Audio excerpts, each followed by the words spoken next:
Okay, we're going to learn about Lewis dot structures today. As you guys can see from the handout you were given in class. Um, Big thing about Lewis dot structures is they help us see what's happening when the electrons, when they're bonding, what's going on with the electrons. Sorry if you hear a background noise, that's my dishwasher. So what we care about when we're looking at this is we first have to figure out, how many electrons are involved in bonding. Do you guys remember what type of electrons are involved in bonding? If you look here at the beginning, it says it's the valence electrons. And if you remember, those are the outermost electrons. So those are involved in the actual bonding process. So to figure out a Lewis dot structure, and you may remember this from middle school, you have to calculate the number of valence electrons. And this comes from, if you look at the periodic table, it comes from the group number. So like this is group 1, so that had 1 valence electron, everybody here. This would be 2. And then we don't really deal with the metals bonding. Either of these guys really either as well as far as covalent bonding. But if we were calculating valence electrons, that would have to be given instead of looking at the periodic table. But these guys, we can go straight over here. This would be, so go 1, 2, skip over here to boron. That'd be 3, 4, 5, 6, 7, 8. Okay, and that's the number of valence electrons each would have. The only exception to that is helium is actually only 2. So he's an exception to when you're counting the valence electrons. Okay, just to keep as a reminder. Okay, so the first thing it says here is we're going to write the skeleton structure. So let's start out with something easy. Let's just take a look at something like fluorine. Okay, fluorine, if you guys remember, I know it's been a long time since we've done periodic table stuff, but fluorine is F. Okay, and it says write the skeleton structure. That means just connect the elements that are there. And we only have 2 here, so it's just a nice line. By the way, if I use 2 dots, you don't see those, hold on. These would be what are called unpaired electrons. They're just like floating around. And this line would be a bond, okay? But they both indicate 2 electrons. So this is 2 electrons that are bonded, and this is 2 electrons non-bonded. Okay, so right now we're taking care of 2. Now let's go through the rest of the thing. So it says write the skeleton structure, so we did that. Let's calculate the valence electrons. So if I look at the periodic table, I'm going to look over here and I'm going to see, here's fluorine. And we said this column was what? It should be 7. So if we have 2 of them, that means we have 14 valence electrons. So let's put that here. So in our structure, we need to show 14. Well, right now we only have 2. Well, let's keep looking at the rules. So the next rule says distribute electrons to the atoms surrounding the central atom to satisfy the octet rule. The octet rule just means each element would like to have 8. If you'll recall, the noble gases, except for helium, they're stable. And the reason they're stable is they have a full outer shell. And if you remember, as I just said, these guys have 8 in their valence shell. So the octet is the perfect scenario, what they're trying to do. So if we look at distributing around, we don't really have a central atom here. These are both kind of central. There's just 2. So we're just going to separate them equally, right? So we have 2, 4, 6, 8, 10, 12, 14. Okay. A couple things to think about to make it easier. Molecules like to be symmetrical. So if they can be, they're going to be symmetrical. And the other rule is if they can bond, they will. Well, we can only have a single bond here because if I were to try a double here, it's not going to fit the correct number of electrons, okay? Because they can only max have 8. So let's double check that they only have 8. So we have 2, 4, 6, 8 on this fluorine, and 2, 4, 6, 8 on this fluorine. And again, let's take a look at this. So if I asked you how many electrons are bonding here, you would only say 2. So that's the line like that. And non-bonding, we have several, right? We have 2, 4, 6, 8, 10, 12. Okay, so that's what a fluorine molecule looks like when it's floating around. Like that's as far as the electrons go. Okay. Okay, so let's move on to the next rule. So this next rule says distribute the remaining electron pairs around the central atom. Oh, we talked about that. Okay, and this little thing I wrote in here says make the least electronegative atom the central atom and add. Usually the first element in a compound is the central if it's not. A couple other things, little caveats down here, some other tips. So let's look at the tips while we do an example. So let's do CH4. That's methane. Okay. So First step, let's add the valence electrons. Okay, so we're going to go 1, 2, 3, 4. So carbon's 4. And then each hydrogen is 1. So that's plus another 4. So we have 8 valence electrons here. If you'll look at my tips, I said down here, if carbon is there, he's down here at the bottom. If carbon is there, he's the central atom. So we have carbon. Also, another tip, the very first thing it says, hydrogen can never be the central atom. Because if you'll look on the second thing, it says hydrogen can only have 2 electrons touching it. That's called the duet rule. All right. The same thing for helium. How come you think I didn't mention helium though? Why did I only mention hydrogen? Well, if you'll recall, helium is a noble gas. So he doesn't like to bond anyways. So I don't really need to include that because you're not going to find him in bonded compounds.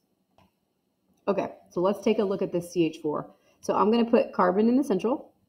I'm going to put my bonds around it. I'm going to connect everything. Connect it up. Okay. Remember, max electrons, anybody except for hydrogen, we already said can only have 2 touching it, and that's good because that's 2 electrons. It can have 8. So let's count this up. 2, 4, 6, 8. And what do we need? We need 8 valence electrons. So this is what our Lewis dot structure looks like. So on this structure, if I asked you how many are bonding, you'd say 8. And how many non-bonding? 0. Because that's going to come into play when we start talking about the actual shape of the molecules. And the shape of the molecules is kind of where we're going after this, where that helps us figure out properties they have. Okay? All right, so let's take a look at another one. Let's get a little bit more challenging now. Let's look at one like HCN. Okay, so I'm gonna give you a second. I want you to calculate valence electrons.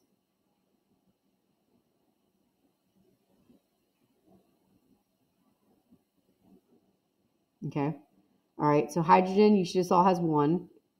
Carbon has 4, and nitrogen has 5. And again, I'm just looking at the groups. Remember the group numbers. So 1, 2, 3, 4, 5, 6, 7, 8. As you come over here. Okay. So total, we have 10 valence electrons, which always looks like love when I write it out, but there it is. Okay. Now, who has to be in the center? Well, I already told you, if carbon's there, he has to be in the center. So let me draw it down here just to have room. So carbon's in the center, and I'm going to bond my other elements off of it. It doesn't matter which side's which. It does not have to go HCN. It could go NCH. Doesn't matter. I just usually draw it in order that's there. Okay, so that took care of 2, 4 electrons. Now, what do we know about hydrogen? Well, it can only be touched by 2 electrons. So that's all done. Nothing more can go over here. So I still have 6 I have to add out, right? So a lot of people would draw the structure and they go, okay, 2, 4, 6, 8, 10. Perfect. Okay, so I'm going to add on another rule that I don't remember where it's written here or not, but I'm just going to tell you is if electrons can bond, they will. They don't really like floating around like this. They'd rather be connected. So there is something here. It says number 4. It says if the central atom is too short, then it suggests a triple bond. All right, so, or a double bond. So we can try stuff like that. So if I do this, let's see if I could try a triple bond here. By the way, the max is triple because people always try to do quadruple. Then if it's bonded on the other side, it'd be too many on it. So if I try a triple bond here, that'd be 2, 4, 6, 8. And then I just need 2 more, right? That's what the structure looks like. Okay, because again, this is the max bonding possible and the least lone pairs, which is what you want to look for. Okay, so that's what that structure looks like. Let me see what else I need to show. Okay, so let's take a look at this page. At the top here, people disagree with me about this, but typically we use Lewis dot structures only for covalent bonds, although our textbook does show it for some ionic, but normally it's for ionic bonds because what do we know about their electrons? They share electrons. So bottom line is we're just trying to show how they share them. So some people, like I think I've told you this analogy before, some people, if you had one piece of gum left, they would equally share their gum with you and they'd break it in half and it's equal shared. And some people would break off just a little piece and give it to you and that would be unequal sharing, but they're both covalent because they're both sharing, okay? So one's polar covalent, that's the unequal sharing, and the other one is non-polar covalent, that's equal sharing. Okay, so let's take a look. So I already said the exceptions to octet rule. We had hydrogen, we already said, because that can only be touched by 2. And then another one you need to know is boron. boron, which can be touched by 6. And I'm trying to think of the other one I need to tell you because I think I'll come back to that. Okay. All right, so let's look at this PBr3. Okay, so P has how many valence? Let's see. 1, 2, 3, 4, 5. Okay, so P has 5. And bromine has, if you look, he's the second to last column, so that's 7. So we have to do 7 times 3. So that's 26 valence electrons. Now, who goes in the middle? Okay, well, we haven't had this situation yet because all we had before was carbon, and if carbon's there, he goes in the middle. So in this case, let's see. We have to see if it's P or Br. Now, I did say typically if it's the first element, it goes in the middle. But there's another thing you have to consider to be sure. It's going to be the least electronegative. Now, I know that was a long time ago we did electronegativity, but electronegativity, if you look at the periodic table, increases as you go up and to the right. So least electronegative is going to be somebody down farthest this way. So if we're comparing P and Br, who is least electronegative? Okay, where electronegativity, it matters more if you're over. So phosphorus is going to be lower. So indeed, the first one is going to be the central atom. So we're going to put P here, and we're going to bond the Brs off of it. And right now, I don't really care how you angle the elements off of it. You might have done it more like a T, which is totally fine. Although you're going to find when we start doing the shapes, it's not actually correct, which is why I angled down like this, because it's natural for me. Okay, all right, so right now we have 2, 4, 6. Okay, so then we start filling in, right? 8, 10, 12, 14, 16, 18, 20, 22, 24. Where do the last 2 have to go? Well, how many does P have? 2, 4, 6. It can have 2 more. So it looks like that. Okay. We know it can't have a double bond because if I were to try a double bond, let me just show you so you can see what that looks like. Because some people might be like, well, why are we not bonding it? Okay. So if I try a double bond here, okay, that's beautiful because P has 8, which is what we want. But then Br, let's see. So 2, 4, 6, 8, 10, 12, because I can only put 8 on each one. 14, 16, 18, 20, 22, 24. All that fits is 24, and I need 26 because this guy's already full. So that does not work. This is the one that's correct. Now, let's go on to one like, let's go down here to C2H4. Okay, C2H4, how many valence does it have? Well, carbon has 4. If you look at our periodic table again, 1, 2, 3, 4. So carbon has 4, and there's 2 of them. So 2 times 4, so we have 8. And then we have each hydrogen's 1. So 1 times 4, we have 4. So we have 12 valence electrons. I don't know why I just showed all that out, but whatever. Okay, so 12 valence electrons. Now, what are you going to put as a central atom?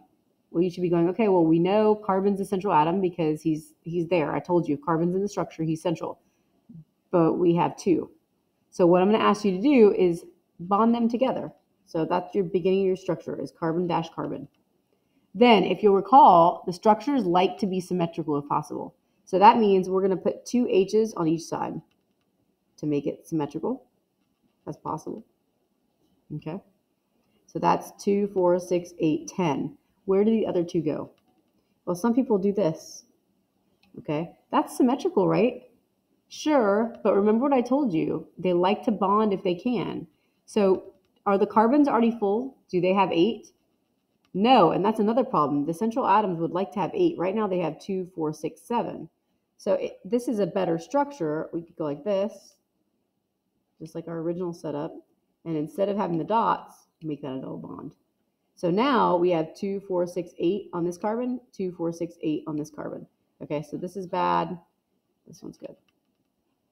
Okay. All right, let's take a look at one now. This is a little different. I is talking about, it's a polyatomic ion. So this is a little different. Actually, I'm going to do J, not I, because I is a little more advanced. I'll let you guys try that next. And I'm going to try that on the next video, because this is about to end.